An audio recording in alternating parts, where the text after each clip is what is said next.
Vermeer, Vermeer, Vermeer. No, I am not high on AMD's hype. Zen 3 has landed.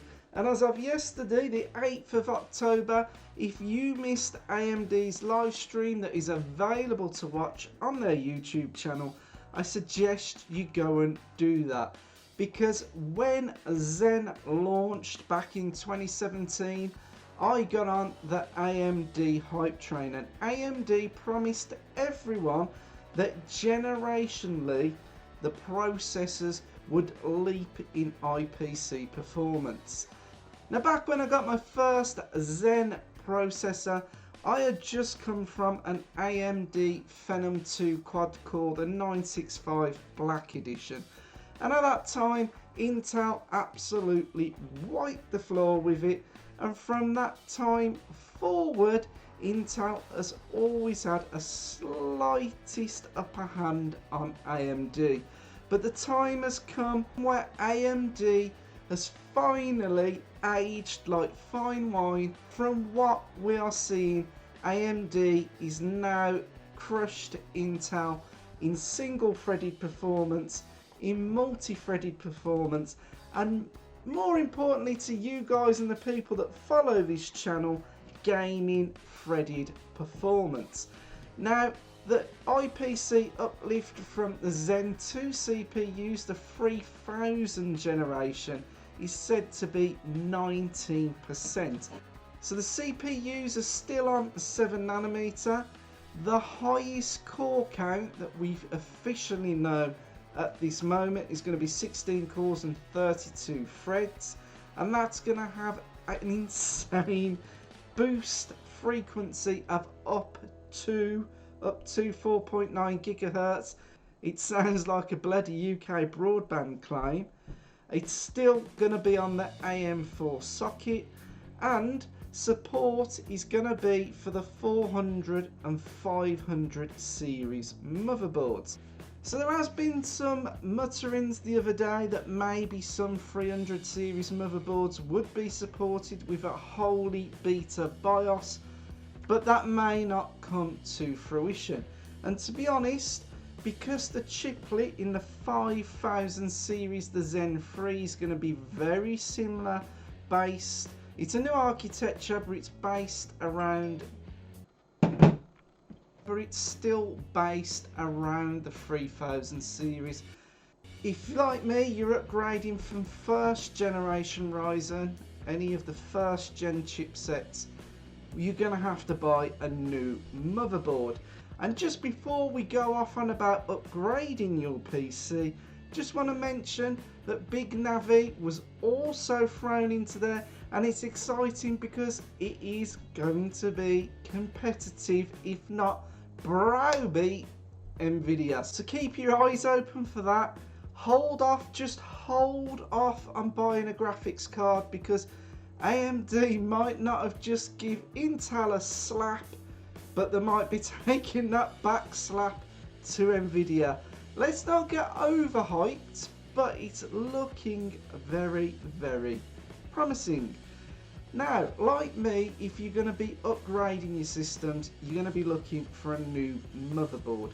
And there are some things to take into consideration. As I am aware at the moment, there will be no 600 series chipset for Zen 3. I think they're holding that back for the next jump in Zen, and that will probably likely be the AM5 socket, or whatever they would like to call it. It will be DDR5 support. It will be newer features and newer generations. Some of you out there might be asking if, like myself, you're still on first gen Ryzen. If you've waited this long, why don't you just wait that bit longer and go for the brand new Zen 4 or Zen 3 Plus, whatever they call the next jump in the Zen ladder? Well, there's two things I'm going to put out there to you guys. That jump, as I understand it, will be a completely new architecture, a completely new chiplet to my understanding. Don't quote me on that, That's what I've gleaned from the information I've got. And with that, there might be teething problems. To this day, with my first gen Ryzen CPU, I still have intermittent or odd boot issues. And the only reason is I've got the chip, my 1700X, overclocked on all cores, and I'm running my Corsair memory at 3200 MHz. That, for the first gen Ryzen, is pushing the Infinity fabric pretty close to what it can do. I could maybe overclock a little bit more out of it, but I've just left it at 3.9 GHz because it runs stable. Now, someone unfamiliar or new to computers may get my system and try and RMA it or send it back, because I get all sorts of iffy error boot codes at times. I get an 8, I think that's saying no CPU installed. I get a 0D, I get 64, 24 codes. I have to turn the plug off at the wall. I have to actually, where it's had 3 bad boots, go into the BIOS, just save changes, make no changes in the BIOS, and let the machine reboot, and quite often it will retrain the memory and boot up. It's a memory issue, it's pushing the CPU to its limits, but when it boots, it is 100% stable. I've left it running for hours, overnight, rendering videos, upscaling. It's never fell over once it's been on, apart from some weird bloody Windows restarting with updates when I've told it not to. And I have had a very rare crash. It has happened, but very, very rare. Other than that, the machine's solid. So if you miss the 5000 series out and you jump to the next generation, you may run into these problems again, you may not. It is always the gamble of being an early adopter. So currently, as I'm aware, this is the last in the AM4 series. This has matured pretty much to where it's going to be with this generation, and it's why I think it's time to upgrade. Obviously, like me, if you're on first gen Ryzen, you're going to be looking at an X570 motherboard or a B550 motherboard. That would be the most logical choice because it's the highest end motherboard for AMD that they currently produce. Now, as we don't know how the 5000 series are going to overclock, please look out for some of the bigger YouTubers out there. Gamers Nexus, Paul's Hardware, Jace 2 Cents, Linus Tech Tips, Kyle, God name it, you know it, bigger channels out there. They're going to get the samples and reviews, watch all the videos across all the channels, get a good idea. Now, if they're anything like the 3000 series, there's very little headroom for overclocking. And if you're not going to overclock, do you really need an X570 motherboard? Probably not. A B550 would probably be more than adequate. But if there is any overclocking headroom, I think you should look at the X570s. Now, I am on the Scan website. I'm not a Scan affiliate. I am not linked to Scan, but I, as a Scan customer, for many years, would always champion them. In the UK, they're a big site. There's also Overclocker's UK site. But I find Scan seems to get a lot of American inventory, sometimes when the other UK sites don't. And a couple of years back, when I was missing a part or needing a part, Scan delivered it to me. Their customer service was superb. And not only that, the delivery driver, whoo! So looking on this site, they offer AS ROC boards, they offer Asus boards. When we move on to the Gigabyte boards, and MSI, sorry, you've not been impressing the tech world at the moment. You really need to dust off your image a little bit, MSI. And then we've got some bundles. I think that's Scan's very own bundles. Now I currently have an Asus board, and I was disappointed that my Crosshair 6 Hero motherboard skimped me on 5.1 audio.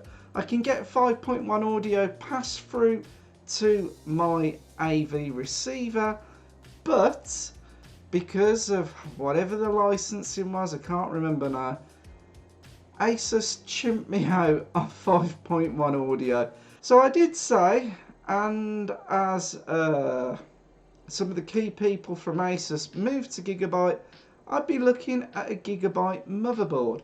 Now when you're looking at buying motherboards, there is quite a disparity in price, from $164.99 for the Gigabyte X570 Gaming X, going all the way up to $339.98 for an AIO Master. Now if you're a newcomer to PCs, you might be wondering what's the difference in price, and it's basically going to be what components are offered on the motherboard, how good the VRMs are, how good the cooling for the VRMs are, how beefy the cooling is on the M.2 slots, and what plugins the motherboard offers on the back I/O plate.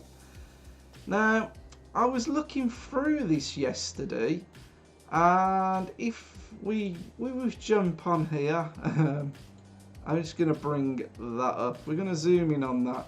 If we look at the back plate, there is the back plate. On the cheapest Gigabyte board, we can see there that we've still got the old PS2 keyboard and mouse input. We've got a HDMI socket, so the board has got graphics embedded into it. If you didn't have a GPU, you could use the graphics on the board to output a signal. You've got USB 3 ports, 4 of them. You look like you've got 2 USB ports. You've got probably a gigabit Ethernet. That's pretty much what you get these days. And you've got a very basic sound out, audio in, and a microphone input. Now that is your lowest end. You're still going to get PCIe 4, but your I/O options, your in-out options on the back of the device are very, very limited. You don't really get much on that. There's no USB-C port on there. Now if we jump back and we have a look at the AIO Master, and I'm just going to bring up the I/O there. Let's zoom into that. You can see that on the back of here we've got a Q flash button. I imagine, is that like a BIOS backflash thing, a Q flash? Sometimes Gigabyte boards offer a dual BIOS, so maybe that's something to do with that. Not familiar with Q flash, so if I explain that wrong, please comment down below. You've got a clear CMOS button, so that if you do an overclock or anything that basically you need to reset the CMOS completely before you get back into the BIOS, you haven't got to go back inside the case to do it. You can do it from the back there. Now the AIO Master offers Wi-Fi, and you've got 2 aerial ports there. You've got 1, 2, 3, 4, I imagine USB 2 slots. You've got 2 USB 3 slots. You've got 2 USB 3.1. You've got a 2.5 gigabit Ethernet port. I imagine that's a gigabit Ethernet port. Sorry, you've got 3 USB 3.1 slots. You've got a USB Type-C port. You've got your SPDIF outs. That's your optical audio. And you've also got a higher end audio solution. You've got rear, center, line in, line out, mic, different setups, and they do look like gold plated plugs. So obviously for the higher end motherboard, you're getting far more options. Now what you really need to do is weigh up, when you're buying a motherboard, exactly what you need. How many M.2 drives do you have? Do you need capacity for more than one? Are you going to try and overclock? If overclocking's available, are you going to try? If you are, you're going to need one of the higher end motherboards. Do you need a high-end audio solution? Do you output to a high-end AV receiver? Do you need the extra sockets and inputs on the back? How many USB slots do you need? Do you use a head-mounted display, a VR headset that often requires on the older Rift and the Vive, you need the inputs to go into the back of the USB 3 ports? Do you require that? Do you use something like that? So it's always worth looking at what price point the motherboards are at and the features that you need. Now obviously if you've earned a silver spoon or a silver spoon and money's no object, that thought's not going to even come into you and you're just going to buy what you feel like. But if like myself, where you really have to be careful with your purchasing because you want to get the most for the money that you can spend, it is worth looking at. And that brings me on to my point. Thank you very much, Mr. Garfi, for one of your tweets, because you did mention about buying components on Black Friday. Now, although the availability of the 5000 series is going to be on the 5th of November, the 27th of November payday for most people, is going to be Black Friday. And I can tell you now, a lot of these motherboards are going to be on offer. So even if you buy your CPU now, I would hold off and buy some of your components a bit later on. So around the Black Friday time, you're going to get a lot better deals. So let's recap then. AMD has launched Zen 3, the 5000 series CPUs. It's going to be the 5950X, that's a 16 core 32 thread CPU, up to 4.9 GHz boost clock. Then there is the 5900X, that's up to 4.8 GHz boost clock. And then we have the 5800X, which is the 8 core 16 thread, and that boosts up to 4.7 GHz. I nearly forgot that then, I have to go and quickly look that up. So as I say, availability from the 5th of November, but if like me you're going to be building a new system, do not rush out to buy your new, you've got your new CPU and get your motherboard, get it all enthralled in building. Wait till the end of the month for Black Friday and you're going to be able to pick up a lot of your components a lot cheaper.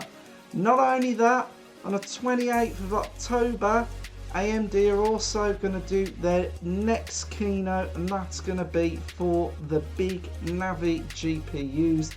And it looks like something big's brewing there. I would like to say they might be taking a backhander to Nvidia. So once again, don't rush too quickly.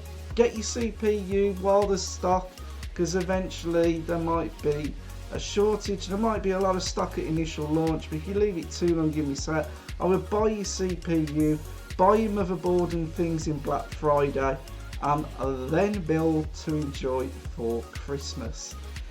I've rambled a lot, and I really hope you've stayed this long and enjoyed the video. And if you're new to the channel, please subscribe. It's not costing you anything, and it's helping me out to grow, to show potential investors in the future that I am here to stay, and I am only moving positively forwards. Thank you for watching. Give me some comments down below. I'd love to know your thoughts and plans, and I will see you very soon in future videos. And anyone who's been enjoying the Black Mesa series, we're going to get that finished this weekend. Right, I will see you soon in more videos to come. Thank you for watching. Don't forget to like, subscribe, comment down below. All the YouTube good stuff. That will keep me here and one day give me a job doing this. and I'll see you again. Peace out.